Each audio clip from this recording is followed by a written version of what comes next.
بسم اللہ الرحمن الرحیم۔ السلام علیکم۔ اللہ تعالیٰ کو رمضان کے مہینے میں 3 چیزیں بہت پسند ہیں، یعنی روزہ دار کو ان 3 چیزوں کی پابندی کرنی چاہیے تاکہ روزے کا پورا ثواب کما سکیں۔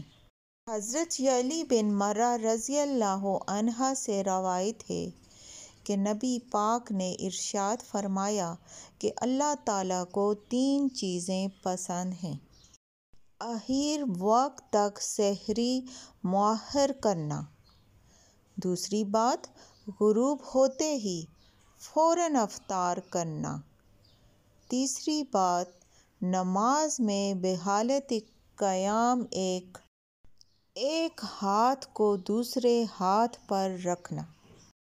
گویا معلوم ہوا کہ رمضان المبارک میں بروقت روزہ افطار کرنا نہ صرف بے شمار فضائل و روحانی فیوز و برکات کا حامل ہے بلکہ اس وقت کی فضیلت یہ بھی ہے